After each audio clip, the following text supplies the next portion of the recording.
Ultimately इसका रूप लिया कि मैं वर्किंग ऑफिसर के पद पर चयनित हुआ। जी, जी, जी। आप अपने बारे में बताइए, जो एक जो रूरल क्षेत्र से जो स्टूडेंट आते हैं उसको कुछ ऐसा समझ विकसित हो जो सिविल सर्विस की तरफ उनका रुझान लगातार बढ़े। ऐसा क्या आप देखते हैं, आप उन क्षेत्रों से संबंधित है तो? सर खुद भी मैं, जैसा कि आपने पहले ही बोला था कि मैं खुद भी एक गांव या फिर कह लें तो रूरल क्षेत्र से बिलोंग करता हूँ। जी, जी। तो सर पहले सबसे हर्डल होती है सर, हमारी एक समस्या होती है कि मतलब पूरे प्रोसेस को इंटायरली जी, हम लोग समझ नहीं पाते हैं जी, सर। जी, तो उस प्रोसेस को जानना और समझना, जी, ये बहुत ही सबसे सर्वोत्तम पहला काम होता है कि हम उस प्रोसेस को समझें जी, और उस प्रोसेस के द्वारा हमसे डिमांड क्या किया जा रहा है जी, अल्टीमेटली जी, उसके बारे में समझें। तो सर अगर आप एक रूरल बैकग्राउंड से जैसे मैं था, तो जी, मेरे पास मतलब अगर एक गाइड के रूप में देखा जाए तो कहने के लिए मेरे टीचर लोग थे, जी, जैसे आप लोग थे सर। जी, जी, और और भी जो हमारे आसपास के जो टीचर थे लोग थे, वही एक गाइड के रूप में हमारा काम किया करते थे। तो वो अल्टीमेटली इसी बात पर फोकस किया करते थे कि आप चीज़ों को समझें, सिलेबस को गो थ्रू करें, जी, सिलेबस आपसे चाहता क्या है। जी, फिर उसके अलावा सर प्रीवियस ईयर जो क्वेश्चन आए हुए हैं उनको एक उनका ट्रेंड एनालिसिस कीजिए। वो पूछ किस बात पे रहे हैं, किस बात पे चर्चा आपसे मांग रहे हैं। इन चीज़ों को अगर आप समझ लेते हैं तो ये ज़रूरी नहीं कि आप अर्बन क्षेत्र से बिलोंग करते हैं या फिर रूरल क्षेत्र से। आप इन चीज़ों को अगर टैकल करने में अपनी 100% देते हैं तो डेफिनेटली आप ज़रूर कुछ ना कुछ जी, इसमें कर पाइएगा। जी, जी। ये आपका कौन सा प्रयास था? हेलो। हाँ, शिवम जी। Sorry sir. हाँ, ये आपका कौन सा प्रयास था? हाँ सर। ये आपका कौन सा अटेम्प्ट था? सर मेरा ये तीसरा प्रयास। तीसरा प्रयास था। तो सर ये मेरा तीसरा प्रयास था जी। बीपीएससी में सर। तो पहले दो प्रयास में सर, जी, जी, जी, जो पहले दो प्रयास थे सर, जी, उन दो प्रयासों में सर मैंने एक में प्रीलिम्स नहीं लिख पाया था जी, जी, और एक एक में सर मैं मेंस नहीं लिख पाया था। जी। तो उनमें तो आपको क्या दोनों गलती, प्रयास मेरे और मतलब तीसरा तीसरा अटेम्प्ट आप फाइनल रिजल्ट आया तो आप क्या गलतियाँ किए होंगे सेकेंड अटेम्प्ट में, आपको नज़र आया होगा कुछ? नोट डाउन किए होंगे, उस गलतियों को बताइएगा तो अगले जो स्टूडेंट है जो हमें सुन रहे हैं उनको बहुत फ़ायदा होगा कि तैयारी के दौरान एक अभ्यर्थी को, सिविल सर्विस एस्पिरेंट को, वो गलतियाँ नहीं करनी चाहिए। सर मेरी जो पिछले दो तैयारियों से जो मेरा निष्कर्ष था, मैं ये चीज़ मिस करता था कि मतलब मेरी तैयारी में न्यूज़पेपर का एक बहुत बड़ा रोल है। जी, जो अक्सर मैं, चूंकि मैं रूरल बैकग्राउंड से हूँ जी, और मेरा मीडियम थोड़ा इंग्लिश था, तो जी, अक्सर मैं न्यूज़पेपर नहीं पा पाता था। जी, लेकिन मैंने इन चीज़ों को फिर से, जब मैं तीसरा अटेम्प्ट दिया तो इन चीज़ों को बहुत ही सीरियसली लेके एक एक्सटेंसिव कवरेज किया, पेपर का इनपुट रखा अपने नोट्स में। जी, जी, इसके अलावा सर जो पिछले दो जो परिणाम थे उनमें एक ये भी बहुत बड़ी बड़ी भूल थी कि मैंने प्रीवियस ईयर क्वेश्चंस को बहुत अच्छे से ट्रेंड एनालिसिस नहीं कर पाया था। जी, जी, कुछ एग्जाम और भी साथ में चल रहे थे, इन कारणों की वजह से भी था। जी, लेकिन इन चीज़ों को अगर दूर रख के ये देखा जाए तो प्रीवियस ईयर की क्वेश्चंस को जो अगर मैं ट्रेंड एनालिसिस न किया होता तीसरे अटेम्प्ट में, जी, तो शायद मैं यहाँ तक ना पहुँच पाया होता। जी, जी, जी। ये तो अभ्यर्थियों के दिमाग या बैकग्राउंड में चलता है, क्या ट्रेंड एनालिसिस क्या है? तो आप बता सकते हो वो ट्रेंड एनालिसिस आपने किस रूप से किया था? कुछ क्रक्स उसका बता सकते हो, एक दो लाइन का, जैसे? सर बिल्कुल सर, मैं क्रक्स जरूर रखना चाहूँगा। जी, सर जो पहला जो क्रक्स था, तो मैंने सर पूरे प्रिपरेशन को 3 फेज में डिवाइड कर रखा था जी, सर। और ऐसा ही होता है जी, जैसा कि एक्चुअल पेपर में होता है, जी, GS1 GS2 और जो, ऑप्शनल आपका होता है। जी, तो सर मैंने क्या किया था, पहले GS1 मैंने उठाया हुआ था। जी, फिर GS1 के सारे जितने भी मतलब जितने क्वेश्चन मिल सके मुझे, जी, अब वो कुछ 27 ईयर्स के भी मिलते हैं, जी, कुछ 25 ईयर के भी मिलते जी, हैं। लेकिन आपको जितना भी मिले, जितना से ज़्यादा हो सके, जी, करंट जो चल रहा है ट्रेंड, उनको आप एक नोट डाउन कर लीजिए, जी, एक अलग कॉपी बना के। जी, और फिर उनके जो टॉपिक्स हैं जो मतलब रिपीट हो रहे हैं या फिर उन क्षेत्रों में से ज़्यादा क्वेश्चन पूछा जा रहा है सर। जैसे अगर साइंस एंड टेक की बात करूँ सर, तो जी डेफिनेटली एक क्वेश्चन ज़रूर होता है कि इसरो और डीआरडीओ की उपलब्धियाँ जो है जी सर, वो उनसे रिलेटेड क्वेश्चन ज़रूर होता है। जी तो जब भी पेपर आप पढ़ रहे हैं, जी तो डीआरडीओ और इसरो से रिलेटेड कोई भी न्यूज़ हो, जी तो जी आप उसको अपने नोट्स में ज़रूर समाहित कर लें। जी वैसे ही सर, हिस्ट्री का अगर पेपर देखा जाए सर, तो जी हिस्ट्री के पेपर में ये होता है कि हर साल एक हमें आर्ट के बारे में पूछता है। जी जी तो वो सिलेबस के हिसाब से कुछ आर्ट्स मेंशन है, जैसे मौर्य आर्ट है, जी और भी जो रिलेटेड आर्ट है, बुद्धा आर्ट जी और पटना कलम वगैरह। जी तो इन चीज़ों को आप अपना आंसर प्रिपेयर इस तरीके से कर लें कि आपको जैसे एग्जाम में प्रस्तुत करना है, उस तरीके से आप इसको प्रिपेयर कर लें। जी मैंने इनमें चीज़ों में वैल्यू एडिशन क्या किया था, मैंने इन चीज़ों को नए तरीके से जोड़ने के लिए, कुछ नयापन लाने के लिए, जी इन चीज़ों पे प्रेजेंटली गवर्नमेंट ऑफ बिहार क्या काम कर रही है। जैसे अगर मुझे जो याद आ रहा है अभी फिलहाल के लिए, जी पटना कलम का जो यूज है, बिहार गवर्नमेंट ने अपनी अ, जो कैलेंडर बांटते हैं ये लोग जी अपने कर्मचारियों को, गवर्नमेंट कर्मचारियों जी को, जी उनमें पटना कलम को बहुत प्रमोट किया। जी और जो पटना कलम का जो इंस्टीट्यूट है, पटना कलम की जो किताबें हैं, जी जैसे कुछ एक एक प्रोफेसर हैं जो प्रिंसिपल है पटना कलम के ही, उन्होंने किताब भी लिखी है, एक फिल्म भी बनाई है। जी जी तो आप इन चीज़ों को हाईलाइट करें कि प्रेजेंट रिलेवेंस क्या है ये जी इन आर्ट्स का। जी तो इस तरीके से आप अगर न्यूज़पेपर और करंट को अगर मिला देते हैं, तो आपका एक अच्छा सा आंसर तैयार हो जाता जी और ये भी देखने को मिलता है क्या, स्टूडेंट ये हमेशा कन्फ्यूजन में रहते हैं कि कितनी घंटे पढ़ाई करना चाहिए। तो आप लोग ही सही बता सकते हैं, हम लोग से तो बार बार ये सवाल पूछा जाता है, पर आप लोग सक्सेस जब होते हैं तो जो आप लोग बताते हो उस चीज़ को वो लोग फॉलो भी करते हैं। तो आपने अपने अध्ययन में कितने दिन घंटे की पढ़ाई की? है। सर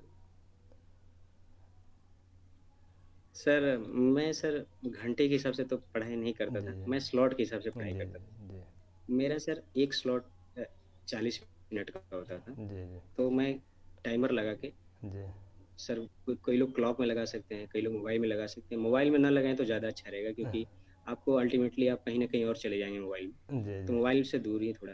जी 40 मिनट का सर, मैं 7 स्लॉट लगाता था जी पूरे दिन भर में, जी 7 या 8 स्लॉट 40 मिनट के लगाता था। जी तो सर इसमें था कि मुझे सर इसके साथ साथ कुछ और भी प्रिपेयर करना होता था, बीपीएससी के अलावा भी कुछ एग्जाम साथ साथ चल रहे होते हैं। जी तो मैं उनको ऐसे जुडिशली डिवाइड करता था कि जो जो 7 या 8 में जो मेरे हैं, जी उनमें इक्वल टाइम मिले बीपीएससी के लिए और अदर एग्जाम्स के लिए भी। जी तो 40 मिनट का स्लॉट लगाता था सर। जी 40 मिनट के बाद जब बेल रिंग होती थी, हाँ, कंसंट्रेटेड, उसके बाद 10 मिनट में उन चीज़ों को कवर करने की कोशिश करता था जी जो मुझे याद रह गई।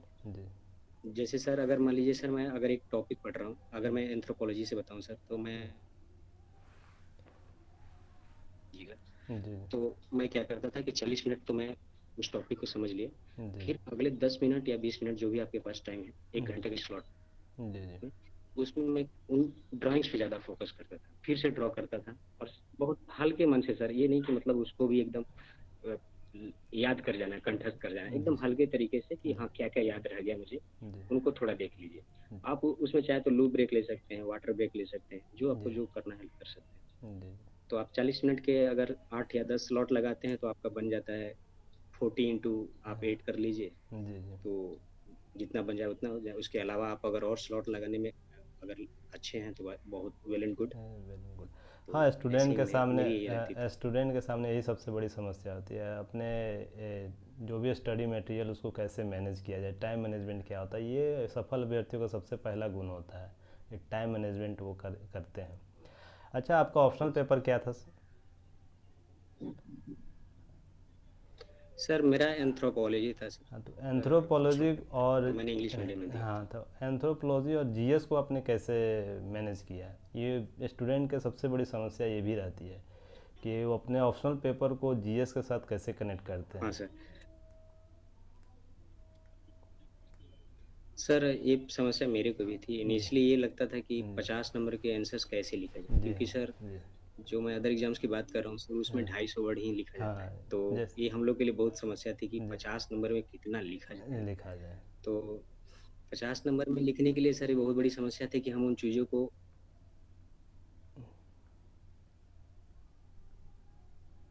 रिलेट करके करंट जो चल रहा है जी उनको काफ़ी उनमें इंक्लूड करें ताकि हमारा आंसर ब्राइट लगे। जी सर जहाँ तक बात है सर ऑप्शनल और जीएस को एक साथ मैनेज करने की, जी सर तो जो मैं बता रहा था 8 स्लॉट सर, जी तो ये 8 स्लॉट तो दिन के हो गए सर। जी फिर सर रात में मैं 4 स्लॉट रखता था रिजर्व।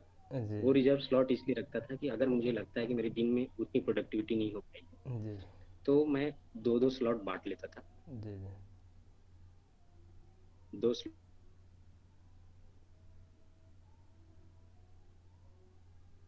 लेने का मकसद ये होता था सर जी कि एक जब ऑप्शनल आप लिए हों तो आप ऐसा ऑप्शनल चूज़ कीजिए जी जिसको पढ़ने में आपको थोड़ा मज़ा आता हो। जी मतलब मज़ा इन द सेंस कि मतलब आप एन्जॉय करते हो उस प्रोसेस को। ये नहीं कि मतलब हम्म, लिटरल वाला। हम्म, तो मैं 1 घंटा उनका वो एक फिर 1 घंटा रिवाइज़ कर लेता था। जी इस तरीके से धीरे-धीरे वो जो सिलेबस है जीएस के साथ एकदम मैच अप होने लगता था। जी जी अच्छा हाँ, ये उन शिवम जी ये दोनों को हाँ ये बताइए ला एक दो क्वेश्चन और मैं करूँगा, ज़्यादा नहीं, उसके बाद कंटिन्यूअसली फिर हम लोग रखेंगे, फिर आपको लगने लगेगा कि जी हाँ, जी जी आपका सिलेबस कंप्लीट हो गया। जी जी अच्छा एक दो सवाल और मैं करूँगा, क्योंकि ज़्यादा नहीं करूँगा, फिर जब हम लोग मिलेंगे उस समय ज़्यादा इंटरेक्ट लाइव क्लास में करेंगे लोग, जैसे ग्रुप मैंने बनाया, जैसे आप भी उसमें शामिल है, तो अब मोटिवेट सबको करना भी है, जो प्लान हम लेके चले हैं, फ्री ऑफ कॉस्ट एजुकेशन देना लोगों को। बिल्कुल तो एक सवाल ये भी स्टूडेंट में देखने श्योर को सर। मिलता है बार बार, क्या हम सिविल सर्विस की तैयारी क्यों करें? एक होता है कि देखा देखी भी बहुत से लोग आ जाते हैं कि चलो वो कर रहा है, मान लीजिए शिवम जी सक्सेस हुए हैं, तो आपके हाँ, आसपास के जो लोग होंगे वो भी शिवम जैसा बनना चाहते हैं, तो क्या आप वैसे स्टूडेंट को डिफाइन कैसे कीजिएगा कि हाँ, जैसे वो तैयारी के लिए अपना स्पष्ट एक नीति बनाए, तो वैसे स्टूडेंट भी रहते हैं उनके पास हमेशा, और उनका सिलेक्शन नहीं हो पाता है क्योंकि वो पहले ही श्योर नहीं रहते हैं कि उनके पास मोटो क्या है, तो क्या उन स्टूडेंटों के लिए आप बोलना चाहते हैं? सर अगर आप इस सिविल सर्वेंट इसलिए बनना चाहते हैं जस्ट कि ट्राई करते हैं या जी फिर जी किसी को देख के मोटिवेट हो, जी वो कहते हैं सर कि मतलब अगर गाड़ी बाहर से धक्का मारी जाए तो बहुत ज़्यादा देर तक धक्का नहीं लग सकता सर, जी जी ज़्यादा देर तक नहीं चल पाती। हम्म, ये खुद का एक इंटरनल मोटिवेशन होना चाहिए, जी खुद का इंजन फायर होना चाहिए और जी खुद अंदर से मोटिवेशन आना चाहिए कि हमें ज्वाइन करना हम्म, है। और सर सबसे बड़ी बात है सर कि जो चेंजेस आप लाना चाहते हैं, जी मेरे लिए सर ये था, सर मैं ऐसे ऐसे फैमिली बैकग्राउंड से बिलोंग करता था हम्म, जो बहुत ही ज़्यादा स्ट्रगल कर रही थी किसी भी प्रोस्पेक्ट में, बोल रहे जी इकोनॉमिक प्रोस्पेक्ट में जी या फिर स्टेटस को लेकर। तो मेरे लिए दोनों चीज़ सवाल था कि मैं सोसाइटी को तो देना ही चाहता था क्योंकि मैंने सोसाइटी से बहुत कुछ हासिल किया हुआ। जी सर मैं इंटरव्यू प्रिपरेशन के दौरान मुझे लगता है कि मैं जितना सोसाइटी से ले पाया हूँ अगर मैं उतना रिटर्न वापस कर दूँ जी तो भी जो बहुत बड़ी बात होगी। जी जी तो मेरे लिए ये था कि मैं जितना सोसाइटी से लिया हूँ, whatever comes from the society must go to the society. जी जी ये जैसे जमशेद जी टाटा का ये बहुत बड़ा स्लोगन था हाँ कि स्लोगन जो है। सोसाइटी से आए वो सोसाइटी को जाए। जी तो मैं उस मुद्दे को इस विचारधारा से बहुत प्रभावित है, जी बहुत प्रभावित है कि जितना भी मेरे को आता है जी उससे अगर जनता की सेवा हो सके, कुछ चेंजेस अगर मैं ला सकूँ तो बड़ा ही मेरे लिए उत्तम रहेगा। अच्छा लास्ट सवाल ये रहेगा आपसे, आप आने वाले जो स्टूडेंट हैं अब जो नेक्स्ट एग्ज़ाम देंगे उनके लिए क्या मैसेज देना चाहते हैं? जो सर मैं उनके लिए एक सिंपल सा मैसेज ये देना चाहता हूँ जी कि आप एक मिनिमल अप्रोच लेके चलें सर। जी जी आप यहाँ पर आए हैं गार्बेज कलेक्टर के रूप में नहीं, हम्म, आप यहाँ आए हैं एक अच्छे एग्ज़ाम क्रैक करने के लिए। कुछ लोग होते हैं सर कि वो इतना मटेरियल जुटा लेते हैं जो कभी कंप्लीट नहीं होता या फिर उनको कभी हाथ नहीं लगाते। जी तो मैं ये कहूँगा कि आप एक मिनिमल अप्रोच रखिए, जी एकदम stick to the syllabus and strictly follow to your guide. जी मतलब सर अगर आप एक टीचर को फॉलो कर रहे हैं तो उस पर एकदम ट्रस्ट, एकदम 100% भरोसा देके जी आप उनकी हर बात को मानिए। आप अगर वो बोल रहे हैं कि आप प्रीवियस ईयर क्वेश्चन लगाइए, देन इट मीन्स कि आप लगाइए, उसमें कोई वो नहीं होना चाहिए, लैग नहीं होना चाहिए। जी जी और सर लास्ट में यही कहना चाहूँगा सर कि जी अगर आप इधर आ रहे हैं तो आप इस तरीके से आइए कि आपका मोटिवेशन बहुत हाई हो जी और आप एक सिंपल सिंपल पर्सन रह सकें, ग्राउंडेड पर्सन रहें। जी जी बहुत बहुत धन्यवाद आपका शिवम जी। फिर मैं आपका उज्जवल भविष्य का और भी कामना करता हूँ, क्योंकि आप लगातार और भी कहीं एग्ज़ाम दे रहे हैं, जैसे यूपीएससी भी दे रहे हैं और भी एग्ज़ाम दे रहे हैं। तो उम्मीद करता हूँ एक अच्छे प्रशासक के तौर पर समाज के एक सहयोगी प्रशासक के रूप में काम करिएगा। और आपका शुभम भविष्य का मैं कामना करता हूँ, क्योंकि जैसा आपका नाम भी है। धन्यवाद आपका। Thank you sir. Welcome welcome.